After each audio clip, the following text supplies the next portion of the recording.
जय श्री कृष्णा, जय स्वामीनारायण। आप सभी का हमारे चैनल शब्दों में ज्ञान में हार्दिक स्वागत है। आज से हम शुरू कर रहे हैं नीलकंठ चरित्र की पावन कथा। एक ऐसी आध्यात्मिक यात्रा जिसमें त्याग है, तप है और ईश्वर प्रेम की अमृत धारा है। इस कथा को अंत तक सुनिए और प्रभु की लीलाओं में लीन हो जाइए। ये कथा एक दिव्य बाल तपस्वी की अनुपम कथा है, जिनकी यात्रा ने संसार को धर्म, भक्ति और सदाचार का संदेश दिया। आइए प्रभु की इस पावन लीला को श्रद्धा से श्रवण करें। नीलकंठ चरित्र की पहली कथा है स्वजनों को मेरा कुशल क्षेम कहना। संवत 1848 की आषाढ़ शुक्ल दशमी का प्रभात उदित हुआ। अयोध्या के पास सरयू नदी दोनों किनारों पर उफनती हुई बह रही थी। महाकाय तांत्रिक कौशिक ने तेज गति से बहती हुई नदी में नन्हे से घनश्याम को झोंक दिया। घनश्याम की मृत्यु की कल्पना करता हुआ कौशिक उन्माद में अट्टहास करने लगा और पागलों की भांति इधर उधर दौड़ने लगा। अचानक से वह एक वृक्ष से टकराया और वह वृक्ष प्रचंड ध्वनि के साथ गिर गया। उसी के नीचे दबकर तांत्रिक कौशिक ने कुछ ही पलों में अपने जीवन की आखिरी सांसें ली। घनश्याम सरयू की तीव्र गति के साथ बहने लगे। नदी की उन्मत्त लहरों को अपने बाहुबल से पार करके मात्र 11 वर्ष के कोमल ब्रह्मचारी लगभग 12 कोस दूर सरयू नदी के उस पार पहुंच गए। अब उन्होंने अपना नाम घनश्याम से बदलकर नीलकंठ वर्णी रखने का निर्णय ले लिया। अपने उद्देश्य की ओर आगे बढ़ने में गृह त्याग ही उनका एक महत्वपूर्ण कदम था। आज वे इसी के कारण संतृप्त थे कि लौकिक बंधनों से मुक्त हुए थे। वे बाहर आते ही अपनी दिव्य मस्ती में मस्त होकर सरयू नदी के किनारे किनारे चलने लगे। वर्षा की बौछारों से भीगते हुए वे अत्यंत तीव्र गति से अपने लक्ष्य की ओर बढ़ते जा रहे थे। पैरों में कांटे कंकड़ चुभने का उन पर कोई भी प्रभाव नहीं था। वे देहातीत अवस्था में आषाढ़ के घनघोर मेघ की गर्जना के साथ मल्हार राग में श्रीमद् भागवत के गीत गाते हुए आगे बढ़ते जा रहे थे। मोर की गहेग, कोयल की कूक और चारों ओर फैली हरियाली इतनी शोभायान थी कि मानो नीलकंठ के स्वागत में प्रकृति पूर्ण सौंदर्य के साथ झूम रही हो। नीलकंठ का सौंदर्य भी आज और भी निखर रहा था। उनके हाथ में तुलसी की माला, काले घुंघराले बाल, तेजस्वी मुखाकृति और आंखों में ध्येय की पहुंचता की दृढ़ता थी। इसके साथ ही उनके चरणों की गति में लोक कल्याण का भाव झलकता था। लगभग 2 कोस यानी कि 10 किलोमीटर चलने के बाद नीलकंठ ने रास्ते में एक विशाल वट वृक्ष देखा। वट वृक्ष के नीचे पदासन लगाकर वे ध्यान मग्न होकर बैठ गए। जब वे जागे तो उन्होंने देखा कि हनुमान जी स्वयं उनके सामने विराजमान हैं। नीलकंठ वर्णी ने पूछा, हे पवनसुत, आप कब आए? हनुमान जी ने कहा, महाराज, आपका नित्य दर्शन करना तो मेरा नियम है। नियम के अनुसार आज मैं अयोध्या में आपके घर गया, परंतु आप वहां नहीं थे। अतः सरयू तट पर आया, वहां भी आपको नहीं पाया। फिर ध्यान में देखा तो आप इस तरफ आए हैं। यह जानकर मैं यहाँ चला आया हूँ।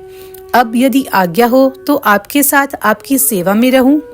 नीलकंठ ने कहा, अभी तो अकेले ही विचरण करने का विचार है, इसलिए जब मैं आपको याद करूं तब आइएगा। अयोध्या में स्वजनों को मेरा कुशल क्षेम कहिएगा। इतना कहकर वे पुनः ध्यान मग्न हो गए। जय श्री कृष्णा, जय स्वामीनारायण। नीलकंठ चरित्र की अगली कथा है त्यागी को आकाश वृत्ति या अजगर वृत्ति ही चाहिए। गृह त्याग की प्रथम रात्रि को नीलकंठ ने वट वृक्ष के नीचे ही विश्राम किया। आषाढ़ शुक्ल पक्ष एकादशी की मंगल प्रभात बेला में नियम के अनुसार वे जागे और प्रातः विधि के पश्चात वट वृक्ष के नीचे विराजमान हो गए। इतने में अमरपुर गांव के लोग वहां आ पहुंचे। नीलकंठ वर्णी को देखकर वे बड़े विस्मित हुए कि क्या आज गांव में बाल स्वरूप में स्वामी कार्तिकेय जी आए हैं अथवा साक्षात ध्रुव जी पधारे हैं। कुछ लोग फल, मिठाई आदि लेने घर की ओर दौड़ पड़े।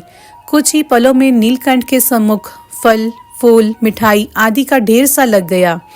नीलकंठ ने सभी चीजें शालिग्राम को चढ़ाई और थोड़ा सा स्वयं ग्रहण किया। शेष प्रसाद को उन्होंने गांव के लोगों में बांट दिया।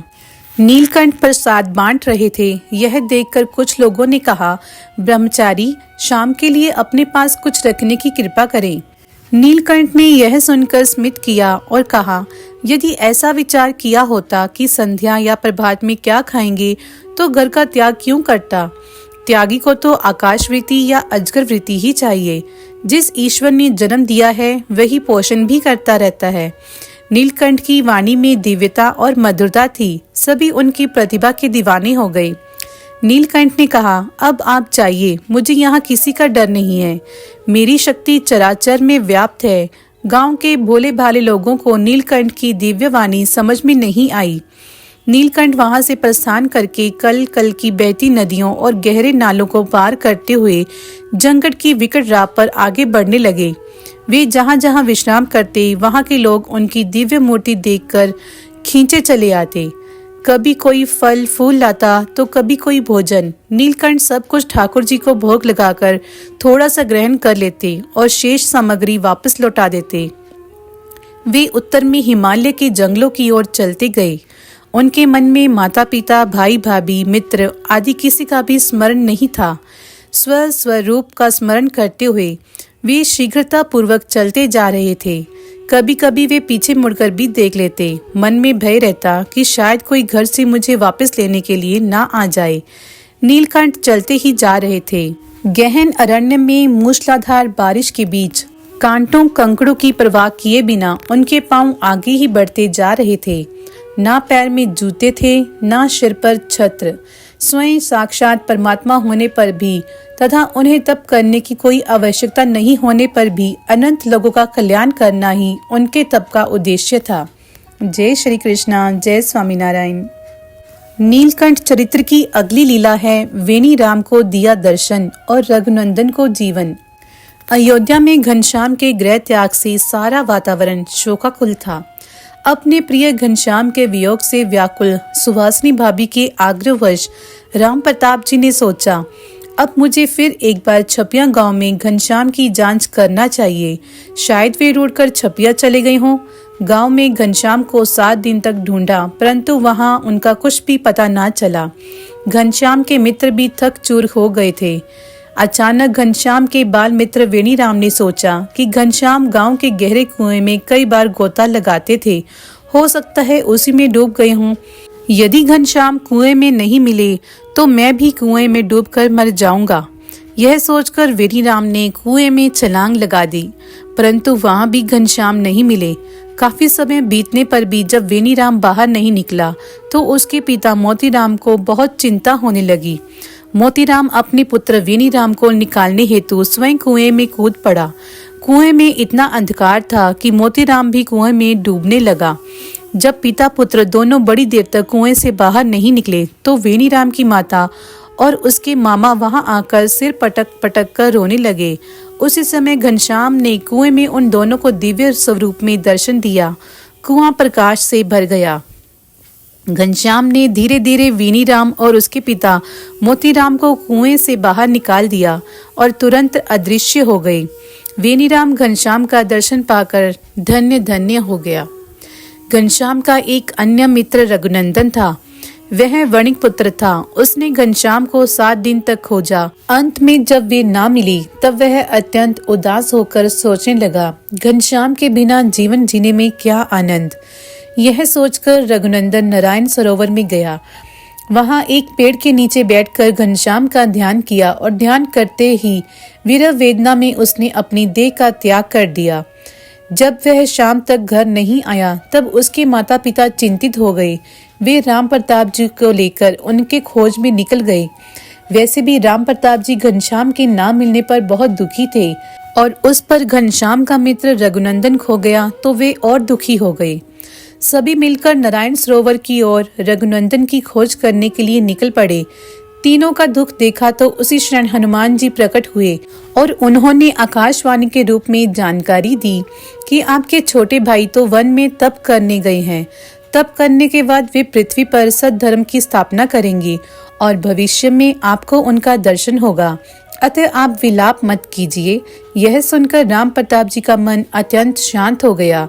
वे आम के वृक्ष के समीप पहुंचे, जहां रघुनंदन अचेत होकर पृथ्वी पर पड़ा था। रघुनंदन के माता पिता शोकातुर हृदय से आक्रांत करने लगे। उनका रुदन सुनकर घनश्याम आकाश मार्ग से पधारे। उन्होंने दिव्य स्वरूप में प्रकट होकर रघुनंदन को पुनः जीवित किया और उसे उठाकर कहा, रघुनंदन, मैं कहीं नहीं गया। तुम जब भी मेरा स्मरण करोगे मैं शीघ्र उपस्थित रहूंगा। अब इस तरह प्राण त्याग कभी नहीं करना। तत्पश्चात घनश्याम, रघुनंदन, उसके माता पिता और राम प्रताप को दिव्य दर्शन देकर अदृश्य हो गए और उधर नीलकंठ विचरण करते हुए लोदेश्वर पधारे। यहाँ पर लोदेश्वर महादेव जी का मंदिर है। लोदेश्वर नामक सरोवर भी है और सरोवर में स्नान करके नीलकंठ ने महादेव जी के दर्शन किए। मंदिर में रात्रि निवास करके जेतपुर तथा फतेहपुर होकर नैमिषारण्य आए। नैमिषारण्य में चक्रतीर्थ नामक सरोवर है। सरोवर के चारों ओर अनेक मंदिर विद्यमान हैं। हजारों वर्ष पूर्व सूत जी ने शौनकादि ऋषियों को नैमिषारण्य में जो भगवान कथा सुनाई थी, उन सभी तीर्थ स्थानों का दर्शन कर नीलकंठ उत्तर की ओर बढ़ते गए। मार्ग में सहेजापुर तथा बरेली होकर वे महावन में प्रविष्ट हुए। मार्ग में अत्यंत विकट समस्याएं आई। महावन में इतने घने वृक्ष और झाड़ियां थीं कि दिन में भी घोर अंधकार छाया रहता। बाघ, सिंह, लोमड़ी, हाथी आदि असंख्य जंगली हिंसक प्राणी इस वन में घूमते रहते थे। सांप, जंगली सुअर, जंगली उल्लू, बिच्छू आदि से जंगल भरा हुआ था। ऐसा निर्जन वातावरण था कि जंगली प्राणियों की दहाड़ से शरीर कांप उठे, परंतु नीलकंठ इस घोर जंगल में अनासक्त भाव से निर्भय होकर चलती रही। जय श्री कृष्णा, जय स्वामीनारायण। नीलकंठ चरित्र की अगली लीला सुनने के लिए शब्दों में ज्ञान चैनल को सब्सक्राइब करें। जय श्री कृष्णा, जय स्वामीनारायण।